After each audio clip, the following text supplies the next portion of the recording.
872 dias de terror. Fome, execuções, bombardeios sem descanso, mais de 1 milhão de mortos.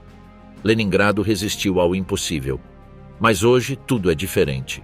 8 soldados nazistas com as mãos atadas e a corda no pescoço aguardam seu destino. Não são prisioneiros de guerra, são assassinos. Executaram civis, incendiaram aldeias, mataram mulheres e crianças. Não haverá tribunais, não haverá apelações. Apenas o castigo que milhões esperaram. Os algozes ajustam as cordas. Os caminhões ligam seus motores. A multidão silencia. O fim está a segundos de distância. Foi justiça ou vingança?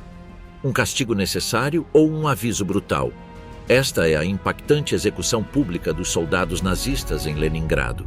Das cinzas do abismo, a ressurreição de uma cidade que desafiou a morte.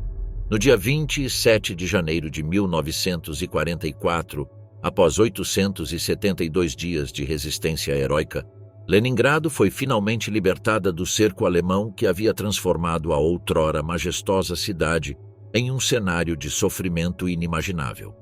A libertação não ocorreu de maneira repentina, mas sim como a culminação de um processo gradual que começou um ano antes com a Operação Faísca, executada em janeiro de 1943.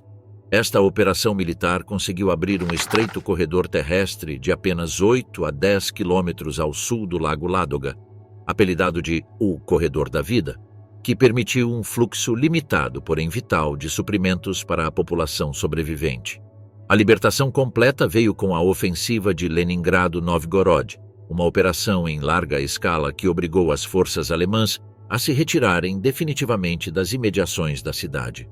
Os primeiros observadores militares soviéticos que ingressaram na cidade libertada ficaram paralisados diante de um panorama de devastação quase apocalíptico. O general Govorov, comandante da frente de Leningrado, descreveria posteriormente em suas memórias. Já não era a cidade que conhecíamos. Era o cadáver arquitetônico do que um dia foi a joia do Império Russo.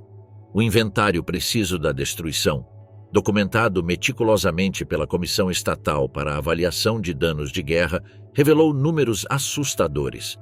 Mais de 30% dos edifícios haviam sido completamente destruídos, enquanto outros 40% necessitavam de reparos estruturais significativos. A infraestrutura urbana havia entrado em colapso quase por completo.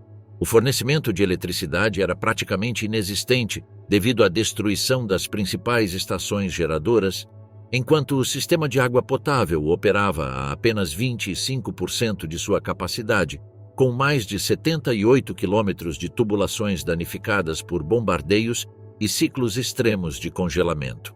Monumentos históricos emblemáticos como o Palácio de Catarina em Pushkin e o Palácio de Peterhof haviam sido saqueados e incendiados deliberadamente pelas tropas alemãs em retirada, seguindo a política de terra arrasada ordenada por Hitler. O cinturão industrial do Sul, antes um vibrante centro produtivo, estava particularmente irreconhecível após os bombardeios sistemáticos. Até mesmo a rede de transporte público havia sido parcialmente desmontada para reutilizar seus materiais em fortificações defensivas, com trilhos de bonde transformados em barreiras antitanque e cabos elétricos reutilizados para comunicações militares. As autoridades soviéticas compreenderam imediatamente que a reconstrução de Leningrado deveria se tornar uma prioridade nacional, não apenas por razões práticas, mas também simbólicas. Restabelecer a vida na cidade que havia resistido ao cerco mais prolongado da guerra moderna representaria uma poderosa mensagem sobre a resiliência do povo soviético. O próprio Stalin, que mantinha relações ambivalentes com a antiga capital imperial, reconheceu o potencial propagandístico de sua ressurreição física. Em uma reunião do Politburo, documentada por Anastas Mikoyan, Stalin teria declarado: "Cada pedra reconstruída em Leningrado será um monumento à determinação soviética. O mundo deve ver que o que Hitler não pôde destruir, nós podemos restaurar." Essa visão estratégica se materializou na formação de um comitê especial para a reconstrução urbana, sob a liderança do arquiteto Nikolai Baranov, anteriormente urbanista-chefe da cidade. Baranov, cujo próprio filho havia perecido durante o cerco, imprimiu uma paixão pessoal à monumental tarefa que lhe foi confiada. Ele desenvolveu um ambicioso programa que combinava sabiamente a restauração fiel de monumentos históricos com o desenvolvimento de infraestruturas modernas, alinhadas ao ideal soviético de cidade funcional. As primeiras brigadas de trabalhadores começaram a chegar em fevereiro de 1944, antes mesmo de cessarem completamente as hostilidades nas áreas periféricas. Essas brigadas eram compostas principalmente por mulheres e adolescentes, devido às enormes perdas da população masculina no fronte. Sua primeira tarefa consistiu na monumental missão de remover escombros e recuperar materiais reutilizáveis. Os números oficiais indicam que, durante os primeiros 6 meses, foram retirados mais de 3 milhões de metros cúbicos de destroços, um trabalho realizado em grande parte com ferramentas manuais, dada a escassez de maquinário especializado. O trabalho era realizado literalmente sobre um campo minado. Equipes especializadas do Exército Vermelho identificaram mais de 170 mil artefatos explosivos não detonados espalhados por toda a cidade, desde bombas aéreas de alto calibre até minas antitanque e projéteis de artilharia. Esses artefatos, desativados inicialmente com prioridades estabelecidas conforme as rotas críticas, continuaram a aparecer durante anos nos alicerces dos edifícios, nos subsolos e em áreas residenciais, ceifando vidas adicionais mesmo durante a fase de reconstrução. Os esforços iniciais concentraram-se estrategicamente na restauração dos serviços essenciais: hospitais, padarias, estações elétricas e conexões ferroviárias com o restante do país. Essas infraestruturas críticas receberam prioridade absoluta na alocação de materiais e mão de obra. Ao final de 1944, o sistema de bondes já havia retomado parcialmente seu funcionamento nas principais vias da cidade, simbolizando o renascimento gradual da normalidade urbana. A reconstrução física avançava paralelamente à recuperação demográfica. A cidade, que havia perdido mais de 2/3 de sua população durante o cerco, começou a receber gradualmente antigos residentes evacuados e novos habitantes vindos de outras regiões soviéticas. As autoridades implementaram um sistema de permissões de residência, PROPISCA, para controlar esse fluxo populacional, priorizando o retorno de trabalhadores qualificados essenciais para a recuperação industrial e cultural. Os 872 dias do Apocalipse, quando a fome e o frio se tornaram armas. A magnitude do sofrimento durante o cerco de Leningrado superou qualquer precedente na história moderna europeia, constituindo uma catástrofe humanitária deliberadamente provocada como estratégia militar. O bloqueio de Leningrado representou uma modalidade de guerra que transcendeu os parâmetros de conflitos anteriores, implementando sistematicamente a inanição em massa como arma contra uma população civil metropolitana. A fome, utilizada como instrumento bélico, atingiu níveis catastróficos durante o primeiro inverno do cerco, 1941-1942. As rações oficiais de pão, principal sustento da população, sofreram reduções drásticas à medida que as reservas alimentares se esgotavam. Em novembro de 1941, as autoridades foram obrigadas a adotar a medida desesperada de reduzir as rações para 250 gramas diárias para trabalhadores industriais e apenas 125 gramas para os demais cidadãos, incluindo crianças e idosos. O bioquímico Alexander Beliakov, que trabalhou no Instituto de Nutrição de Emergência, documentou meticulosamente a composição desse pão de cerco. O que chamávamos de pão em janeiro de 1942 continha apenas 30% de farinha de qualidade inferior. O restante era uma mistura de celulose extraída de algodão, resíduos de malte, pó de madeira e, ocasionalmente, celulose de papel quando disponível. Esse pão adulterado com substâncias não nutritivas possuía um valor calórico de aproximadamente 1/3 do pão normal, mas seu efeito psicológico como alimento reconhecível era incalculável para manter a moral de uma população à beira da inanição. O professor Dmitry Pavlov, diretor do Instituto durante o cerco, desenvolveu o que chamou de produtos alimentares de emergência, incluindo caldo vitaminado, feito com agulhas de pinheiro, levedura produzida a partir de celulose e componentes nutricionais extraídos do couro. Suas pesquisas, publicadas posteriormente como Leningrado, 1941. Sobrevivência científica sob cerco detalhavam a complexa bioquímica da substituição alimentar, que permitiu estender marginalmente os recursos disponíveis. O sistema de distribuição de alimentos evoluiu para uma complexa rede de hierarquias baseadas na utilidade percebida dos indivíduos para o esforço de guerra. Foram estabelecidas 5 categorias principais de racionamento, em ordem decrescente de prioridade: trabalhadores da indústria pesada, soldados da frente interna, trabalhadores industriais comuns, funcionários públicos e, por fim, dependentes, crianças, idosos e desempregados. Essa estruturação científica da fome resultou em uma profunda estratificação social, onde a sobrevivência individual dependia diretamente da categoria atribuída. As estatísticas oficiais soviéticas, corroboradas por pesquisas posteriores, confirmam que mais de 1 milhão de civis morreram durante o cerco, principalmente por inanição direta e doenças relacionadas à desnutrição severa. No auge da crise, entre janeiro e fevereiro de 1942, até 4.000 pessoas morriam diariamente na cidade. Os serviços funerários entraram em colapso completo, forçando a acumulação de cadáveres em prédios abandonados durante o inverno, quando o solo congelado tornava impossível os sepultamentos.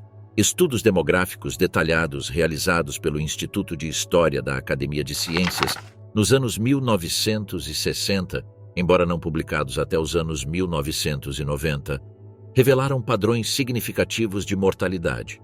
As taxas de sobrevivência variavam drasticamente de acordo com fatores como idade, gênero e ocupação. Contrariando as expectativas, crianças entre 10 e 14 anos apresentavam taxas de sobrevivência superiores às de adultos jovens, um fenômeno que os pesquisadores atribuíram a uma adaptação metabólica mais eficiente à restrição calórica severa. Mulheres entre 25 e 40 anos demonstravam maior resistência em comparação com homens da mesma faixa etária, um padrão consistente com observações de outras fomes históricas. Os hospitais documentaram o surgimento de síndromes médicas específicas do cerco.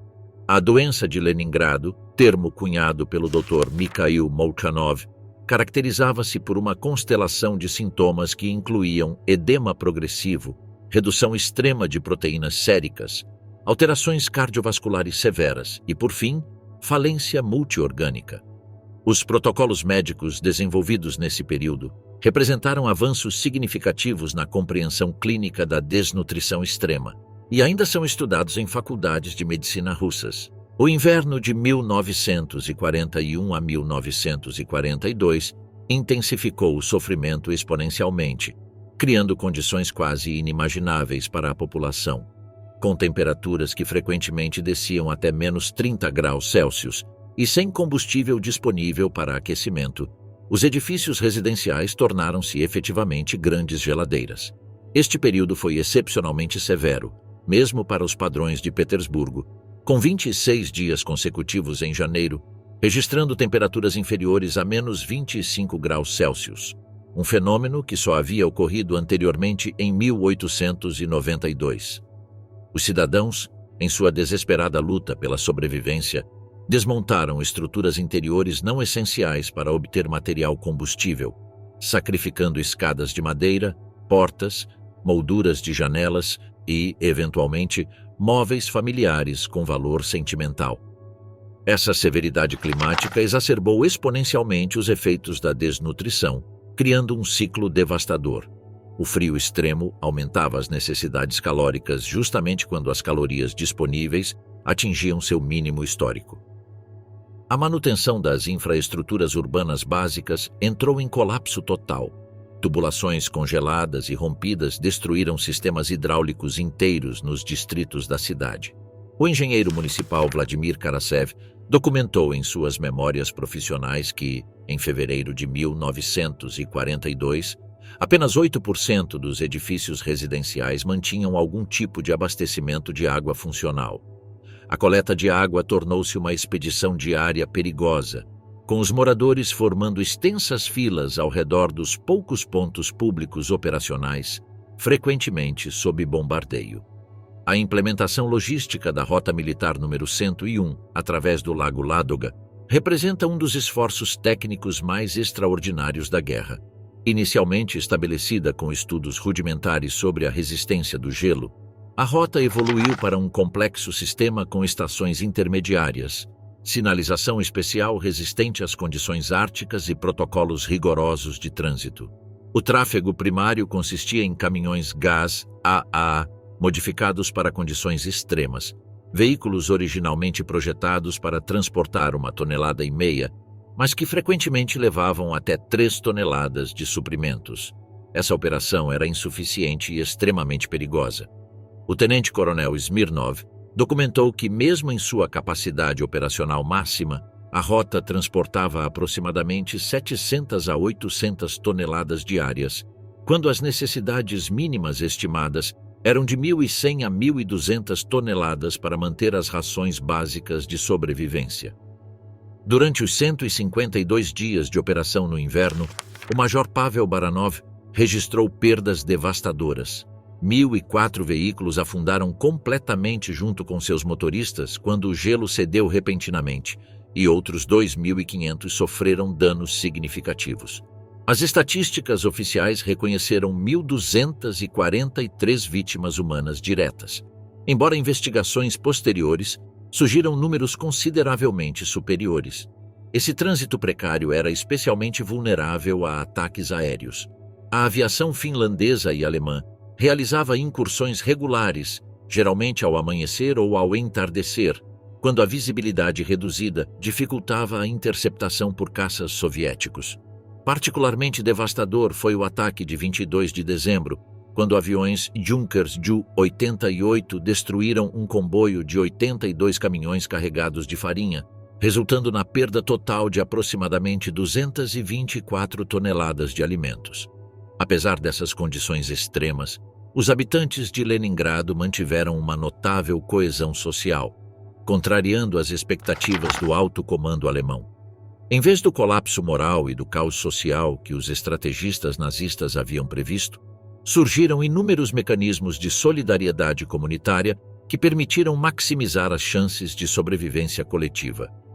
Foram estabelecidas cozinhas comunitárias geridas por comitês de vizinhança, onde se preparavam caldos com qualquer ingrediente disponível, desde cascas de árvores até cola industrial que continha derivados animais. Os moradores demonstraram extraordinária iniciativa ao cultivar vegetais em todos os espaços disponíveis, desde parques públicos convertidos até pequenas hortas improvisadas nos parapeitos das janelas. Particularmente notável foi a utilização de sementes das coleções botânicas do Instituto Vavilov, protegidas por cientistas que preferiram morrer de inanição a consumir esse patrimônio científico insubstituível. Emergiram economias informais adaptativas que transcendiam práticas comerciais convencionais. Os antropólogos Krasnogorsky e Yeltsova documentaram um elaborado sistema de intercâmbio baseado não estritamente no valor nutricional, mas em considerações psicológicas e sociais complexas. Objetos como fotografias familiares podiam ser trocados por rações não porque tivessem um valor alimentar óbvio, mas porque representavam âncoras psicológicas cruciais para indivíduos específicos, economias emocionais que complementavam lógicas puramente calóricas de sobrevivência. As crianças constituíam um grupo particularmente vulnerável durante o cerco. Segundo registros do Escritório Municipal de Educação, aproximadamente 400.000 crianças permaneciam em Leningrado no início do bloqueio, muitas tendo perdido a oportunidade de evacuação devido a decisões familiares ou circunstâncias burocráticas. A vida educacional continuou surpreendentemente sob essas condições extremas. A diretora escolar Anastasia Boykova documentou meticulosamente essa persistência. 98 escolas permaneceram operacionais durante todo o primeiro inverno, embora frequentemente uma classe consistisse em apenas 4 a 6 alunos reunidos ao redor de pequenas estufas improvisadas. Implementamos aulas de 15 minutos, períodos reduzidos que representavam a capacidade atencional máxima possível para crianças severamente desnutridas. No entanto, esses microperíodos adquiriram importância crítica não pelo conteúdo acadêmico, mas como estruturação temporal que contrabalançava a dissolução psicológica sob condições extremas. O sistema de saúde estabeleceu casas de reforço infantil especializadas, instituições híbridas entre hospitais e orfanatos que atendiam especificamente casos de desnutrição pediátrica severa. A pediatra Helena Skulskaya, diretora da casa número 38 no distrito de Petrogrado, desenvolveu protocolos específicos para a realimentação gradual, minimizando a síndrome da realimentação, uma complicação potencialmente fatal na inanição prolongada. Seus métodos, baseados em observações clínicas meticulosas, anteciparam descobertas posteriores sobre adaptações metabólicas à restrição calórica severa. Os efeitos psicológicos transgeracionais persistiram consideravelmente após o cerco.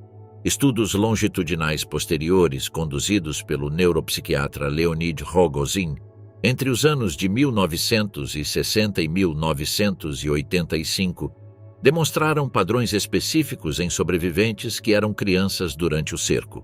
Uma prevalência elevada de transtornos alimentares específicos, 70% superior aos grupos de controle, alterações persistentes no metabolismo dos carboidratos e respostas hiperreativas a ameaças percebidas de escassez alimentar. Um aspecto particularmente complexo foi a revitalização de expressões religiosas durante o cerco, um fenômeno significativo considerando o contexto oficialmente ateísta do regime soviético. A Catedral de Nossa Senhora de Kazan, anteriormente transformada em Museu do Ateísmo, foi silenciosamente restituída parcialmente ao culto ortodoxo em abril de 1787-942, uma decisão pragmática das autoridades locais, que reconheceram o potencial de coesão proporcionado pelas práticas religiosas tradicionais.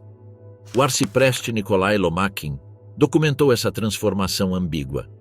A assistência aos serviços religiosos aumentou aproximadamente 280% durante os meses críticos do cerco.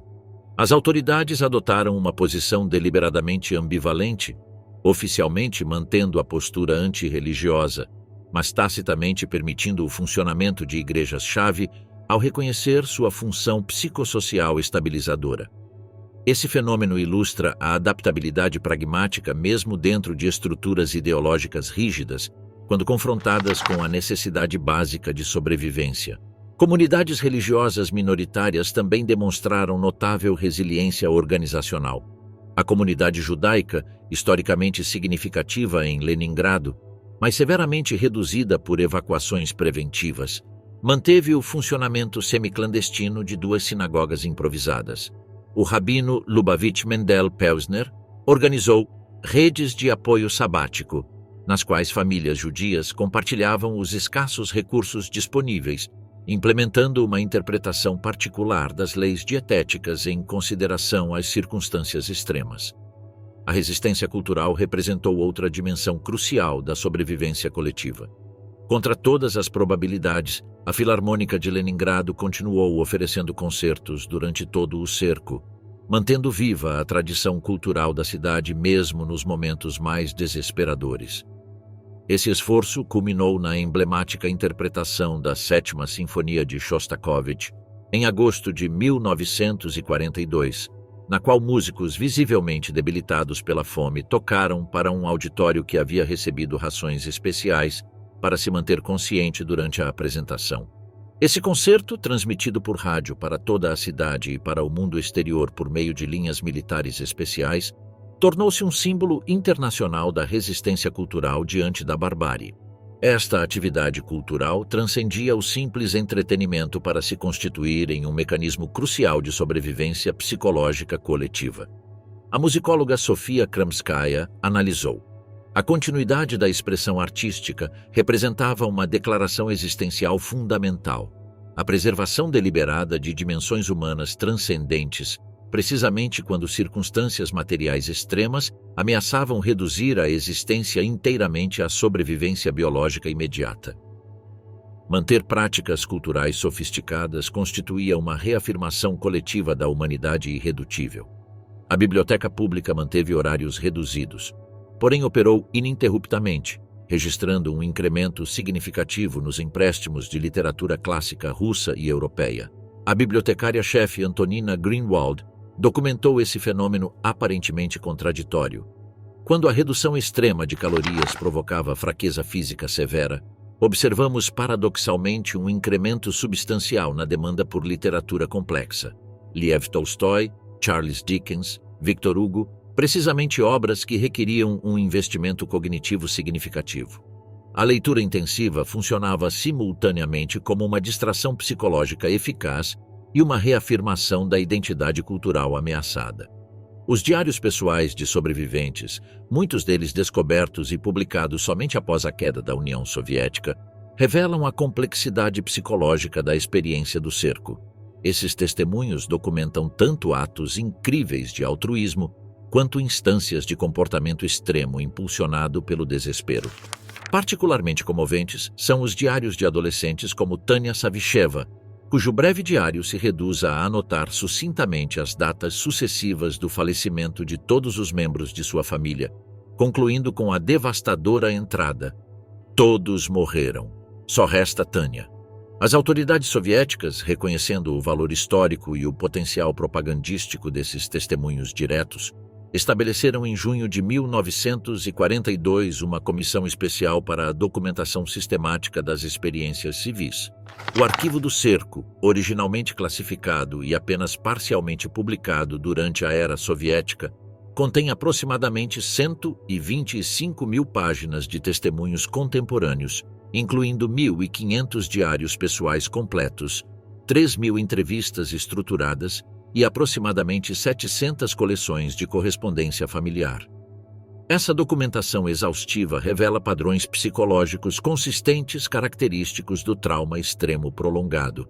Particularmente significativa é a despersonalização adaptativa, identificada por psicólogos soviéticos, um mecanismo no qual os indivíduos desenvolviam um distanciamento emocional progressivo como estratégia psicológica de proteção.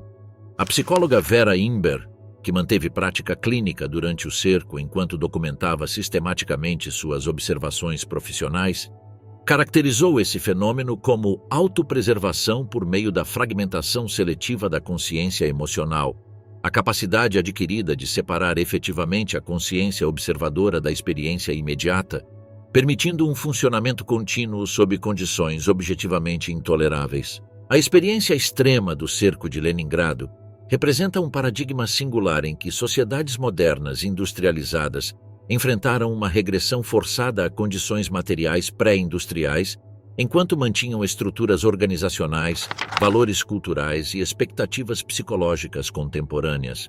Esse desajuste fundamental entre capacidades materiais regressivas e marcos conceituais avançados gerou adaptações sociais únicas, nas quais o conhecimento científico moderno foi aplicado criativamente a problemas de sobrevivência básica, enquanto expressões culturais sofisticadas proporcionavam mecanismos psicológicos críticos para a preservação identitária coletiva diante de uma potencial dissolução social.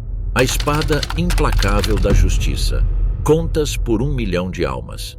O trauma do cerco de Leningrado moldou profundamente a percepção soviética dos militares alemães após a guerra, estabelecendo um marco interpretativo distinto em relação a outros contextos europeus.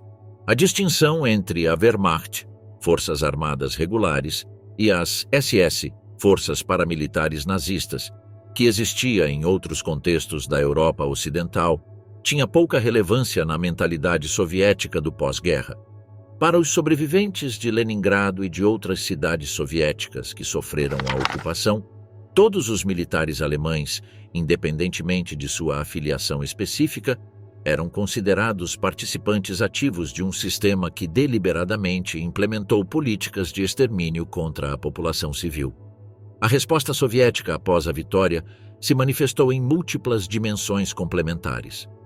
No plano internacional, a União Soviética participou ativamente nos julgamentos de Nuremberg, fornecendo documentação detalhada sobre crimes cometidos em território soviético e enviando juristas renomados como Roman Rudenko, que atuou como procurador-chefe soviético. Paralelamente, as autoridades soviéticas estabeleceram seus próprios tribunais militares para julgar oficiais alemães capturados que haviam participado diretamente de operações contra a população civil soviética. O Tribunal Militar de Leningrado, entre os anos de 1945 e 1946, processou especificamente os responsáveis pelo bombardeio sistemático da cidade e pelas atrocidades nos territórios ocupados, estabelecendo precedentes importantes sobre a responsabilidade individual por ações militares deliberadamente direcionadas contra alvos civis.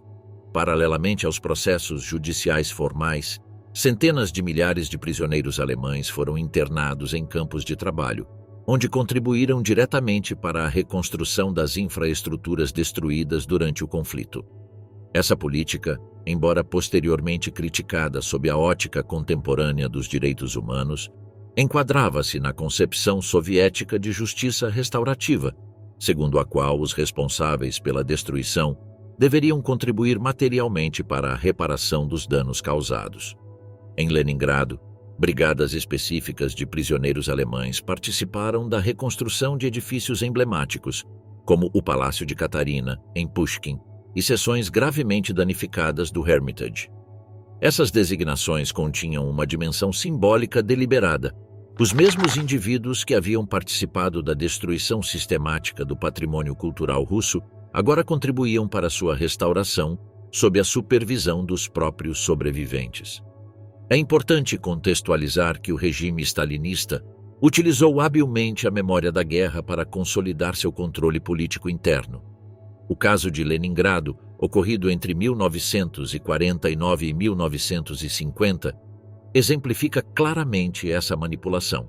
Líderes soviéticos como Nikolai Voznesensky e Alexei Kuznetsov, que haviam sido fundamentais na defesa da cidade, foram presos, submetidos a julgamentos sumários e executados sob acusações forjadas de traição e cosmopolitismo. Esse processo, atualmente reconhecido como uma purga política, permitiu a Stalin eliminar potenciais rivais políticos enquanto reforçava a narrativa de vigilância constante contra inimigos internos. Os senhores do terror diante do tribunal, criminosos enfrentando suas atrocidades. Entre dezembro de 1945 e janeiro de 1946, enquanto os principais líderes nazistas enfrentavam acusações em Nuremberg, a cidade de Leningrado foi palco de um dos primeiros julgamentos soviéticos contra perpetradores diretos de crimes de guerra em território soviético. 11 oficiais e soldados alemães capturados enfrentaram acusações por atrocidades cometidas especificamente nas regiões de Leningrado e Pskov durante a ocupação nazista. A composição do grupo de réus foi cuidadosamente selecionada para representar todos os níveis da hierarquia militar alemã, demonstrando a aplicação do princípio de responsabilidade individual em toda a cadeia de comando. O general Heinrich Himmler, nascido em 1895 e veterano da Primeira Guerra Mundial, liderava a lista de acusados como o oficial de maior patente. Como comandante militar de Pskov entre 1941 e 1944, acumulou um histórico particularmente atroz, segundo a documentação soviética. Sob sua direção, foram organizadas expedições punitivas sistemáticas que resultaram no massacre documentado de milhares de cidadãos indefesos. O capitão Karl Hermann Struffing, nascido em 1912 e pertencente a uma geração formada inteiramente sob a influência do nacional-socialismo, representava o escalão intermediário de comando. Como oficial de operações do Comando Regional, destacou-se pelo seu zelo na execução de ordens de extermínio contra a população civil. Os tenentes Franz Wiese e Eduard Sonnenfeld representavam o elo intermediário na cadeia de comando, onde as diretrizes gerais eram transformadas em ordens operacionais específicas. Completando o grupo de réus estavam 5 militares de patentes inferiores, cuja inclusão no julgamento refletia a determinação soviética de estabelecer juridicamente que cumprir ordens não eximia de responsabilidade quando estas envolviam crimes contra a humanidade. A ocupação alemã da região de Pskov, entre 1941 e 1944, caracterizou-se por uma violência sistemática contra a população civil, implementada como parte integral da estratégia militar nazista na frente oriental. Diferentemente de outras regiões da Europa Ocidental, onde a ocupação alemã manteve certa aparência de administração civil regular, nos territórios soviéticos ocupados, as forças alemãs executaram meticulosamente políticas de destruição deliberada de assentamentos rurais, especialmente em áreas com presença de resistência partisana. Os documentos apresentados durante o julgamento, combinando registros militares alemães capturados e investigações soviéticas posteriores, revelaram um padrão consistente nessas operações. Primeiro, as forças alemãs cercavam completamente a aldeia-alvo, geralmente nas primeiras horas do amanhecer. Depois, concentravam toda a população em uma área central, como a praça principal. Selecionavam indivíduos para deportação imediata como mão de obra forçada. Executavam sumariamente aqueles identificados ou simplesmente suspeitos de colaborar com os partisanos. E, por fim, incendiavam sistematicamente todas as edificações, deixando os sobreviventes sem abrigo nem recursos em pleno inverno russo. Aldeias como Novy Eliade, Utinovo e Paruzino foram apresentadas no julgamento como exemplos dessa política de extermínio. Em Novy Eliade, segundo testemunhos de sobreviventes, os soldados alemães reuniram 83 habitantes, principalmente idosos, mulheres e crianças, no celeiro comunitário antes de incendiá-lo, posicionando guardas armados para atirar em quem tentasse escapar das chamas.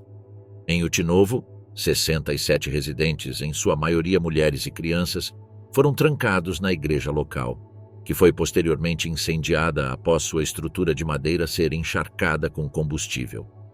Para fundamentar essas acusações, os documentos oficiais alemães foram um pilar essencial da acusação. Os investigadores soviéticos haviam recuperado meticulosamente ordens operacionais, relatórios de situação, registros de unidades e correspondência militar que estabeleciam claramente a cadeia de comando e a natureza sistemática das atrocidades. Os diários pessoais confiscados de oficiais alemães capturados forneceram evidências adicionais particularmente reveladoras. Esses documentos, não destinados originalmente a leitores externos, continham descrições surpreendentemente explícitas de operações punitivas. Os testemunhos de sobreviventes acrescentaram uma dimensão humana crucial ao julgamento. Mais de 60 pessoas que sobreviveram aos massacres prestaram depoimentos detalhados, identificando frequentemente e diretamente os acusados. As confissões dos próprios réus constituíram outro elemento probatório significativo. Confrontados com a abundante evidência documental e testemunhal, vários admitiram sua participação direta nos crimes. No dia 4 de janeiro de 1946, após 7 dias de julgamento, o tribunal emitiu seu veredicto após uma deliberação surpreendentemente breve de apenas 4 horas. 8 dos 11 acusados foram condenados à pena capital por enforcamento, enquanto 3 receberam sentenças de trabalhos forçados em campos soviéticos.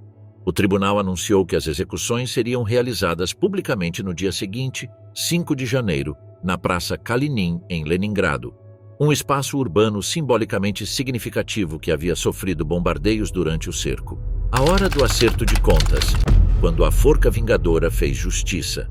Na manhã do dia 5 de janeiro de 1946, a Praça Kalinin de Leningrado, que ainda exibia visivelmente as cicatrizes arquitetônicas do cerco, tornou-se o cenário de um ato judicial sem precedentes na história moderna europeia.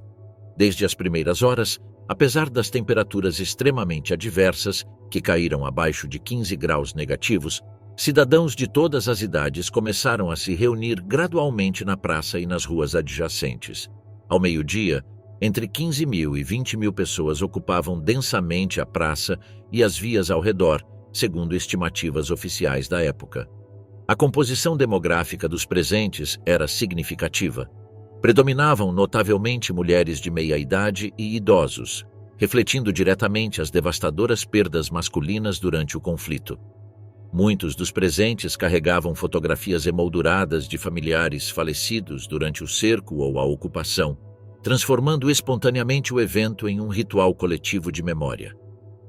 Às 10 horas em ponto, um comboio militar fortemente escoltado transportou os condenados desde a prisão central, onde haviam passado sua última noite. Os prisioneiros, visivelmente debilitados após o prolongado cativeiro e o intenso processo judicial, vestiam uniformes cinzentos padronizados, deliberadamente desprovidos de insígnias militares, simbolizando sua degradação formal de soldados a criminosos comuns. Após as formalidades iniciais, procedeu-se à implementação da técnica específica de execução, que representava uma inovação processual motivada tanto por considerações práticas quanto simbólicas. Em vez do método tradicional de execução por queda, no qual a plataforma é removida sob os condenados, as autoridades soviéticas adotaram um sistema alternativo de elevação por meio de veículos militares. Cada condenado recebeu meticulosamente uma corda com um nó corredio posicionado precisamente abaixo da orelha esquerda.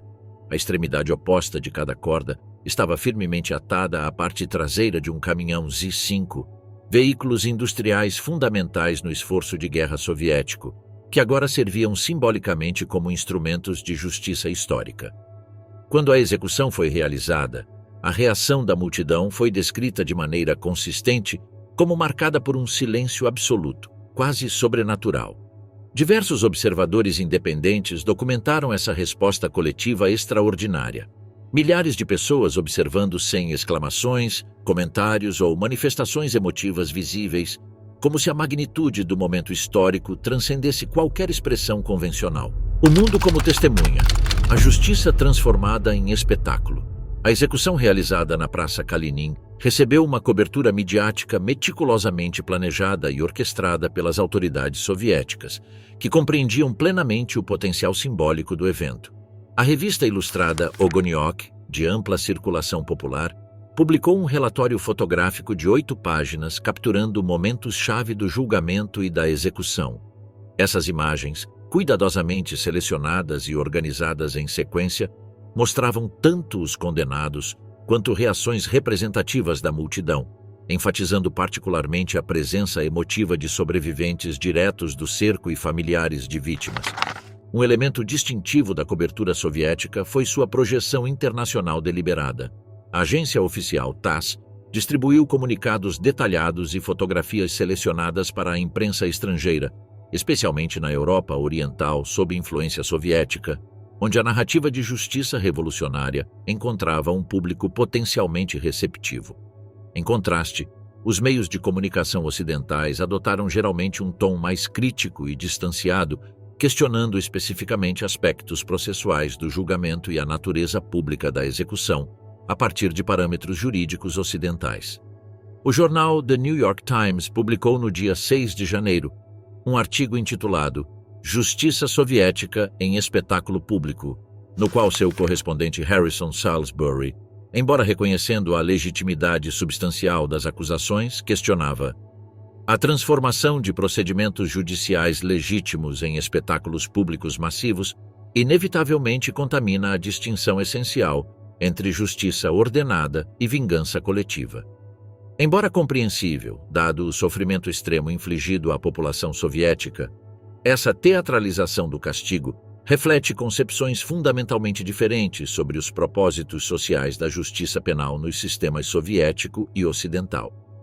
Essa divergência interpretativa manifestava-se consistentemente em perspectivas contrastantes sobre a natureza pública da execução.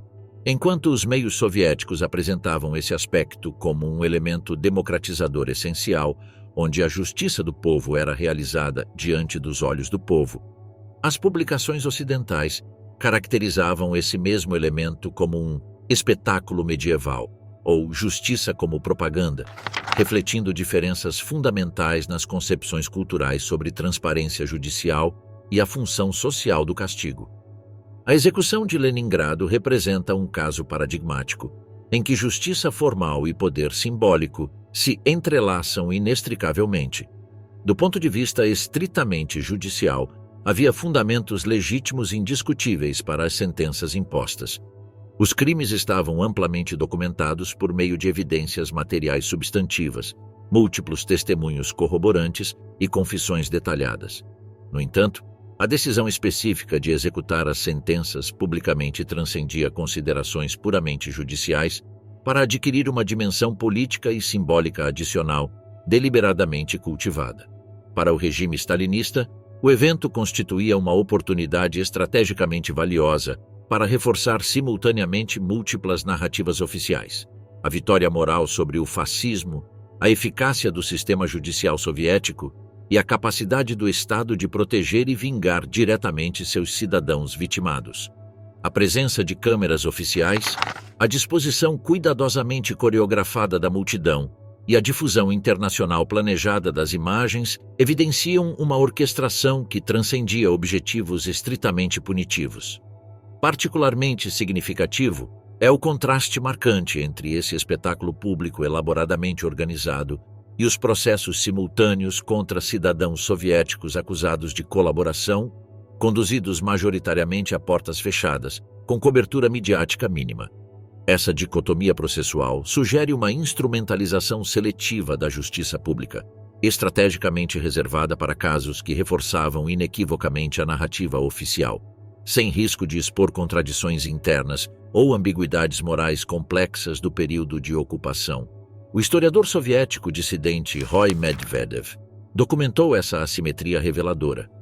Enquanto criminosos alemães enfrentavam publicamente as consequências por atrocidades cometidas sob ocupação, colaboracionistas soviéticos eram processados por meio de procedimentos fechados que evitavam estrategicamente qualquer exame público detalhado de motivações ou circunstâncias que pudessem complicar narrativas simplificadas sobre resistência patriótica universal. Essa bifurcação deliberada revela a utilização seletiva da publicidade judicial conforme objetivos propagandísticos específicos, mais do que um compromisso consistente com a transparência processual como princípio. Para a população comum de Leningrado, profundamente traumatizada pela experiência do cerco e da ocupação circundante, a execução representava primordialmente um ato de justiça restaurativa há muito esperado. Os testemunhos contemporâneos sugerem consistentemente que muitos cidadãos comuns interpretaram o evento não como uma demonstração abstrata de poder estatal, mas como uma reparação parcial concreta por sofrimentos pessoais que nenhuma compensação material poderia resgatar adequadamente. Nina Tumarkin, historiadora especializada em cultura comemorativa soviética, aponta essa dualidade interpretativa. Existe uma tensão analítica fundamental entre interpretações de cima, que enfatizam a manipulação propagandística estatal, e perspectivas de baixo, que reconhecem a genuína necessidade psicológica coletiva de uma resolução jurídica visível. Ambas as dimensões coexistiam simultaneamente, criando uma experiência peculiarmente soviética, na qual o imperativo psicológico autêntico dos cidadãos coincidia temporariamente com os objetivos propagandísticos estatais, gerando uma convergência circunstancial entre necessidades populares genuínas e a utilização oficial estratégica dessas. As execuções em Leningrado devem ser contextualizadas dentro de um panorama mais amplo de justiça transicional no pós-guerra, com características distintas que as diferenciavam significativamente de outros processos contemporâneos. Os simultâneos julgamentos de Nuremberg, iniciados em novembro de 1945, estabeleceram um precedente histórico ao processar os principais líderes nazistas sob princípios emergentes do direito internacional. Diferentemente do processo de Leningrado, Nuremberg se caracterizou por uma estrutura judicial explicitamente multinacional, procedimentos jurídicos elaborados com garantias substanciais para a defesa e um foco marcante na documentação meticulosa. As execuções resultantes, realizadas discretamente dentro do recinto penitenciário e documentadas com sobriedade clínica, contrastavam fortemente com o espetáculo público soviético. As diferenças fundamentais entre esses modelos refletiam concepções distintas sobre o propósito social dos tribunais. Enquanto os julgamentos ocidentais priorizavam o estabelecimento de precedentes jurídicos técnicos, a abordagem soviética integrava deliberadamente uma dimensão pedagógica coletiva. A singularidade do modelo soviético residia na combinação de procedimentos judiciais formalmente estruturados com a teatralização explícita da execução, transformando conscientemente o ato punitivo em um evento pedagógico que proporcionava catarse emocional e reforçava narrativas ideológicas sobre a identidade nacional. Essa evolução pode ser observada ao examinar os 205 julgamentos militares regionais realizados entre 1943 e 1949.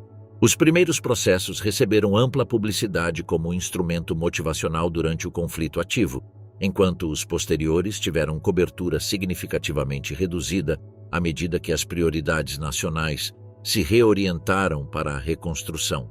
Essa adaptação demonstra como a instrumentalização da justiça respondeu às necessidades políticas e sociais em mudança da sociedade soviética em transição. Na representação midiática internacional contemporânea e na análise histórica posterior, essas execuções públicas geraram avaliações marcadamente divergentes, refletindo tensões interpretativas fundamentais sobre justiça, punição e memória histórica. As perspectivas ocidentais tenderam historicamente a enfatizar aspectos problemáticos dos procedimentos, frequentemente caracterizando esses eventos como espetáculos judiciais que contaminavam a legitimidade jurídica substancial com instrumentalização propagandística. Por outro lado, a historiografia russa contemporânea reavaliou significativamente esses processos, reconhecendo simultaneamente sua inegável utilização política e sua legitimidade jurídica fundamental, baseada em evidências substanciais e incontrovertíveis. O historiador contemporâneo Nikita Lomagin observa: a historiografia pós-soviética superou gradualmente tanto a apologética à crítica soviética quanto a demonização reducionista ocidental, permitindo uma avaliação matizada que reconhece simultaneamente a validade evidenciária fundamental, a instrumentalização propagandística seletiva e a genuína necessidade sociopsicológica de uma resolução jurídica visível para populações traumatizadas. Essa abordagem multidimensional reconhece as complexidades inerentes aos processos transicionais pós-conflito, nos quais justiça, memória e política estão inevitavelmente entrelaçadas.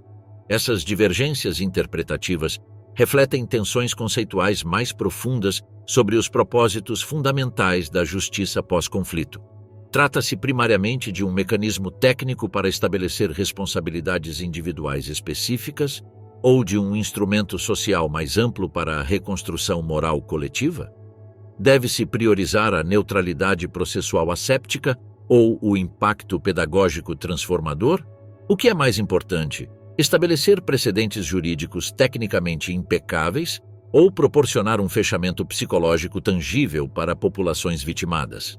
O legado final das execuções públicas de Leningrado transcende avaliações unidimensionais, lembrando-nos que uma justiça transicional eficaz inevitavelmente requer um equilíbrio delicado entre múltiplos objetivos potencialmente conflitantes: exatidão processual e acessibilidade pública, rigor jurídico e compreensão geral, adjudicação técnica e catarse social.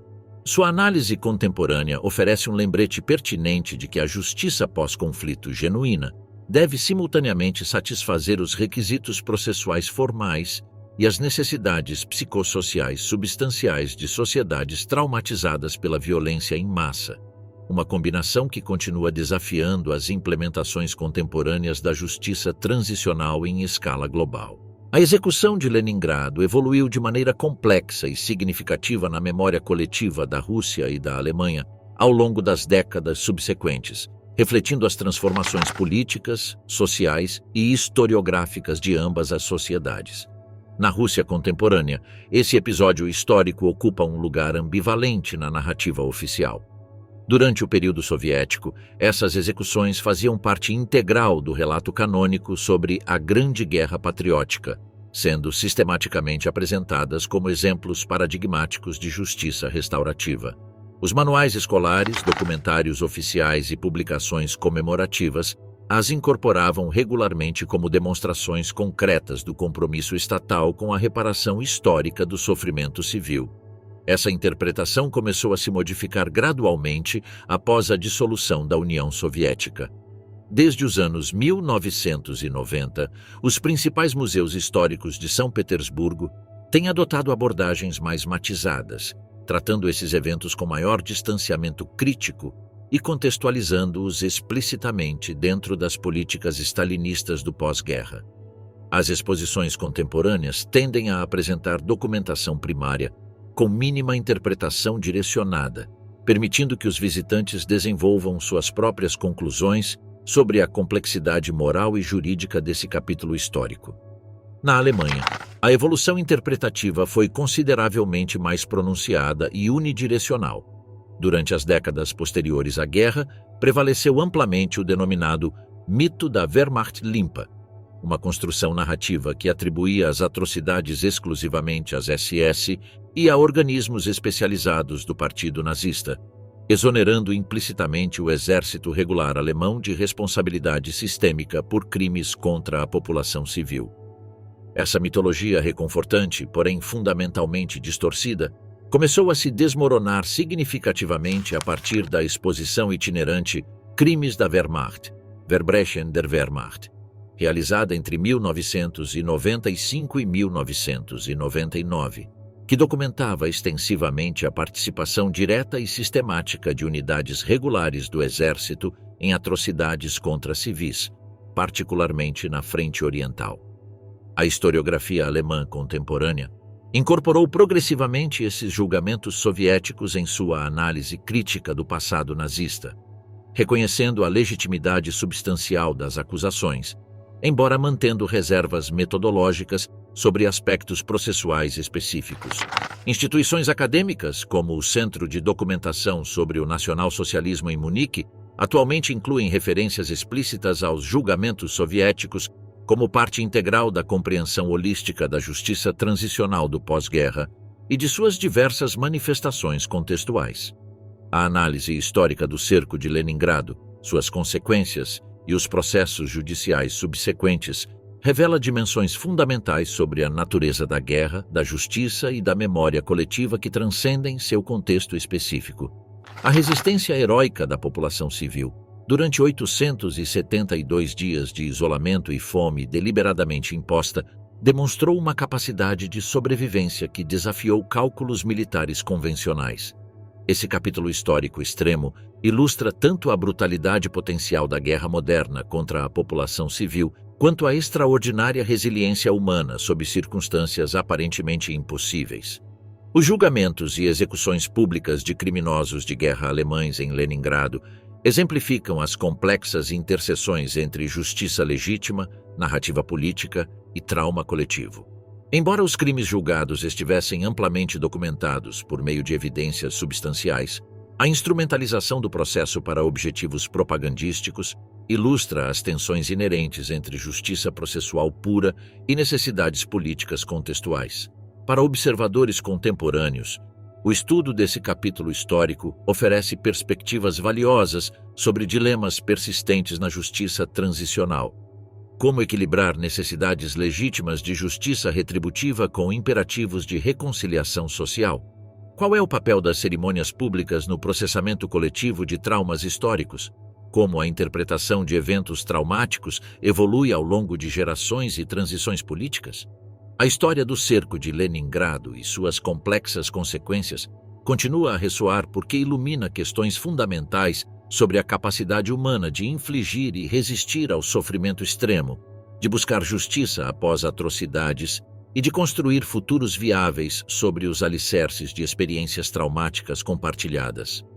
Em uma era na qual conflitos contemporâneos continuam a desafiar princípios humanitários básicos, essas lições históricas mantêm uma relevância urgente, servindo como lembretes tanto das capacidades destrutivas quanto das capacidades de reconstrução inerentes às sociedades humanas modernas.